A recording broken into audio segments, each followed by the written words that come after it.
तो नमस्कार दिव्य और सज्जनों, एक बार फिर से आप सभी का बहुत बहुत स्वागत है 10 सूत्रधार पर। 10 सूत्रधार पर आज गबन उपन्यास का 20वां भाग आपको सुनाएंगे। उसके पहले हम लोगों ने 19वें भाग में देखा कि रमानाथ को पुलिस वाले एक तरीके से धोखा दे रहे हैं। रमानाथ, जिस पर कि कोई मुकदमा ही नहीं है, वह इस डर से कि उसके ऊपर गबन का मुकदमा हो चुका है, वह मारा मारा फिर रहा था और घर से नहीं निकलता था। फिर हम लोगों ने देखा कि 18वें भाग में उसे पुलिस ने पकड़ लिया केवल शक से, और उसके डर के कारण फिर अगले भाग में जब हमने प्रवेश किया तो देखा कि भाई उन्होंने म्यूनसिपैलिटी में प्रयागराज फ़ोन किया, जहाँ पे कोई मुकदमा न होने की बात कही गई, पर पुलिस वालों ने यह बात रमानाथ से छिपा ली। अब रमानाथ को तो लगा कि भाई पुलिस वाले उस पर एहसान कर रहे हैं, जबकि पुलिस वाले उनको धोखा दे रहे थे।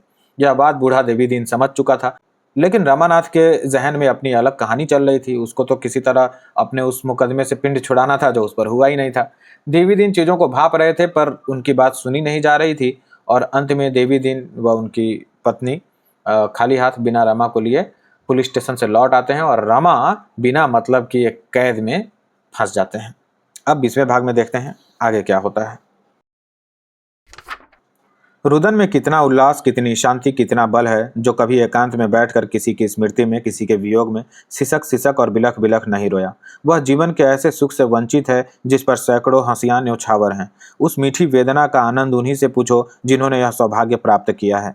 हंसी के बाद मन खिन्न हो जाता है, आत्मा क्षुब्ध हो जाती है, मानो हम थक गए हों, पराभूत हो गए हों। रुदन के पश्चात एक नवीन स्फूर्ति, एक नवीन जीवन, एक नवीन उत्साह का अनुभव होता है।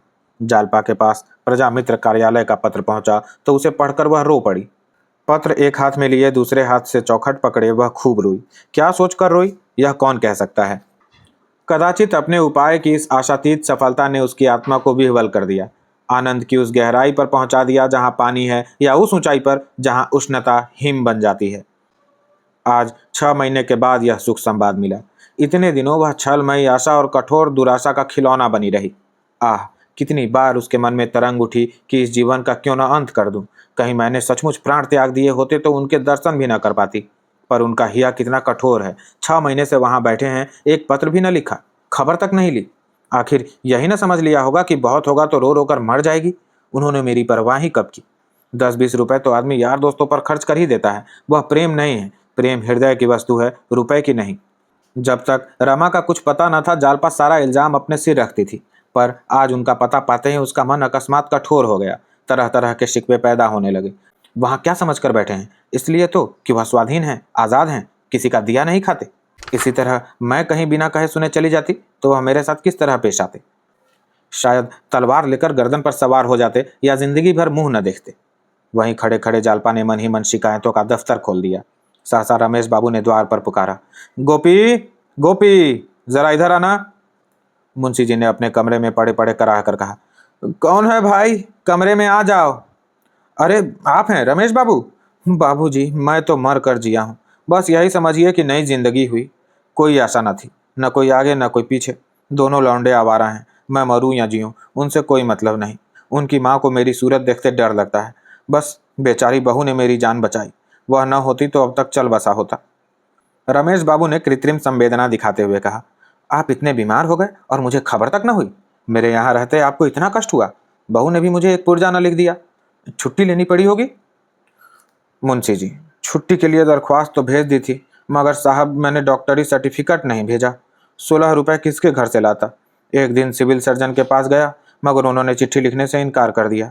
आप तो जानते हैं वह बिना फीस लिए बात नहीं करते। मैं चला आया और दरख्वास्त भेज दी। मालूम नहीं कि मंजूर हुई या नहीं। यह तो डॉक्टरों का हाल है। देख रहे हैं कि आदमी मर रहा है, पर बिना भेंट लिए कदम न उठावेंगे। रमेश बाबू ने चिंतित होकर कहा, यह तो आपने बुरी खबर सुनाई, मगर आपकी छुट्टी नामंजूर हुई तो क्या होगा।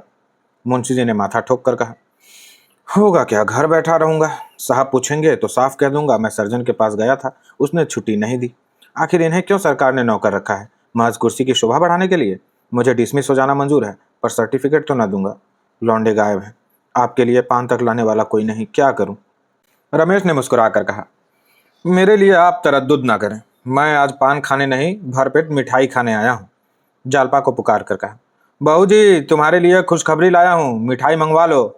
जालपा ने पान की तश्तरी उनके सामने रखकर कहा, पहले वह खबर सुनाइए। शायद आप जिस खबर को नई नहीं समझ रहे हो वह पुरानी हो गई हो। जी कहीं हो ना। रमानाथ का पता चल गया, कलकत्ता में है। मुझे पहले ही मालूम हो चुका है। मुंशी जी झटपट उठकर बैठ गए। उनका ज्वर मानो भागकर उत्सुकता की आड़ में जा छिपा। रमेश का हाथ पकड़कर बोले, मालूम हो गया? कलकत्ते में है? कोई खत आया था? रमेश, खत नहीं था, एक पुलिस इंक्वायरी थी। मैंने कह दिया उन पर किसी तरह का इल्जाम नहीं है। तुम्हें कैसे मालूम हुआ बहूजी? जालपा ने अपनी स्कीम बयान की, प्रजामित्र कार्यालय का पत्र भी दिखाया। पत्र के साथ रुपयों की एक रसीद थी जिस पर रमा का हस्ताक्षर था। रमेश, दस्तखत तो बिल्कुल रमा बाबू का है, धोखा हो ही नहीं सकता। मान गया बहूजी तुम्हें। वाह, क्या हिकमत निकाली है। हम सबके कान काट लिए, किसी को न सूझी।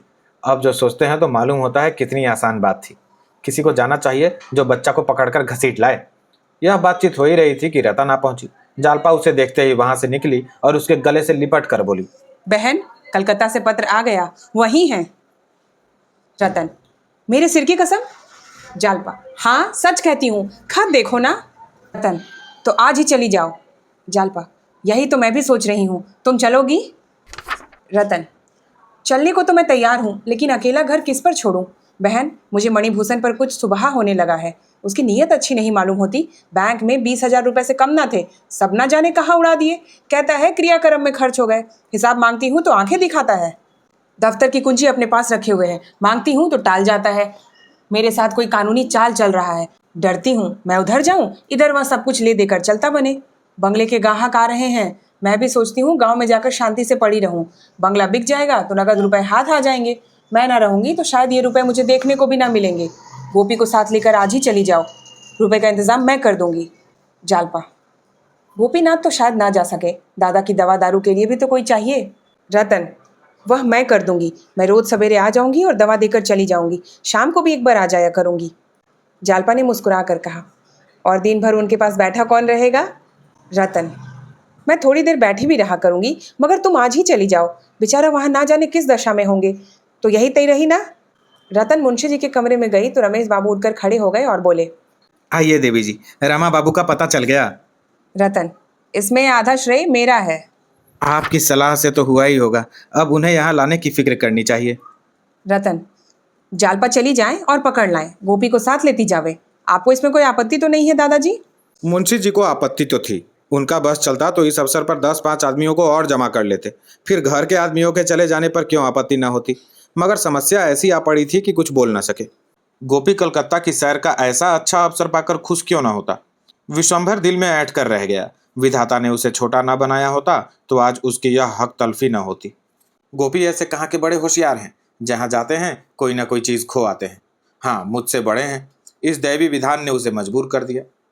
रात को 9 बजे जालपा चलने को तैयार हुई। सास ससुर के चरणों पर सिर झुकाकर आशीर्वाद लिया। विशंभर रो रहा था, उसे गले लगाकर प्यार किया और मोटर पर बैठी। रतन स्टेशन तक पहुंचाने के लिए आई थी। मोटर चली तो जालपा ने कहा, बहन, कलकत्ता तो बहुत बड़ा शहर होगा, वहाँ कैसे पता चलेगा? रतन, पहले प्रजामित्र के कार्यालय में जाना, वहाँ से पता चल जाएगा। गोपी बाबू तो हैं ही। जालपा, ठहरूंगी कहाँ? रतन, कई धर्मशाले हैं, नहीं होटल में ठहर जाना। देखो, रुपए की जरूरत पड़े तो मुझे तार देना, कोई ना कोई इंतजाम करके भेजूंगी। बाबूजी आ जाएं तो मेरा बड़ा उपकार हो, या मणिभूषण मुझे तबाह कर देगा। जालपा, होटल वाले बदमाश तो ना होंगे? कोई जरा भी शरारत करे तो ठोकर मारना, बस कुछ पूछना मत। ठोकर जमा कर तब बात करना। कमर से एक छुरी निकालकर, इसे अपने पास रख लो, कमर में छिपाए रखना। मैं जब कभी बाहर निकलती हूँ तो इसे अपने पास रख लेती हूँ, इससे दिल बड़ा मजबूत रहता है। जो मर्द किसी स्त्री को छेड़ता है उसे समझ लो कि पल्ले सिरे का कायर है, नीच और लंपट है। छुरी की चमक और तुम्हारे तेवर देखकर ही उसकी रूह फना हो जाएगी, सीधा दुम दबाकर भागेगा। लेकिन अगर ऐसा मौका आ ही पड़े जब तुम्हें छुरी से काम लेने के लिए मजबूर हो जाना पड़े तो ज़रा भी मत झिझकना, छुरी लेकर पिल पड़ना। इसकी बिल्कुल फिक्र मत करना कि क्या होगा क्या ना होगा, जो कुछ होना होगा हो जाएगा। जालपा ने छुरी ले ली पर कुछ बोली नहीं। उसका दिल भारी हो रहा था। इतनी बातें सोचने और पूछने की थीं कि उनके विचार से ही उसका दिल बैठा जाता था। स्टेशन आ गया। कूलियों ने असबाब उतारा। गोपी टिकट लाया। जालपा पत्थर की मूर्ति की भांति प्लेटफॉर्म पर खड़ी रही, मानो चेतना शून्य हो गई हो। किसी बड़ी परीक्षा से पहले हम मौन हो जाते हैं, हमारी सारी शक्तियाँ उस संग्राम की तैयारी में लग जाती है। रतन ने गोपी से कहा, होशियार रहना। गोपी इधर कई महीनों से कसरत करता था। चलता तो मुड्ढे और छाती को देखा करता, देखने वालों को तो वह ज्यों का त्यों मालूम होता है, पर अपनी नज़र में वह कुछ और हो गया था। शायद उसे आश्चर्य हो रहा था कि उसे आते देखकर क्यों लोग रास्ते से नहीं हट जाते, क्यों उसके दिल डौल से भयभीत नहीं हो जाते। अकड़ कर बोला। किसी ने जरा चीचपड़ की तो तोड़ दूंगा। रतन मुस्कुराई। यह तो मुझे मालूम है, सो मत जाना। पलक तो झपकेगी नहीं, मजाल है नींद आ जाए। गाड़ी आ गई। गोपी ने एक डिब्बे में घुसकर कब्जा जमाया। जालपा की आंखों में आंसू भरे हुए थे। बोली, बहन, आशीर्वाद दो कि उन्हें लेकर कुशल से लौट आऊं। इस समय उसका दुर्बल मन कोई आश्रय, कोई सहारा, कोई बल ढूंढ रहा था, और आशीर्वाद और प्रार्थना के सिवा वह बल उसे कौन प्रदान करता। यही बल और शांति का वह अक्षय भंडार है जो किसी को निराश नहीं करता, जो सबकी बाह पकड़ता है, सबका बेड़ा पार लगाता है। इंजन ने सीटी दी। दोनों सहेलियां गले मिली और जालपा गाड़ी में जा बैठी। रतन ने कहा, जाते ही जाते खत भेजना। जालपा ने सिर हिलाया। अगर मेरी ज़रूरत मालूम हो तो तुरंत लिखना, मैं सब कुछ छोड़कर चली आऊँगी। जालपा ने सिर हिला दिया। रास्ते में रोना मत।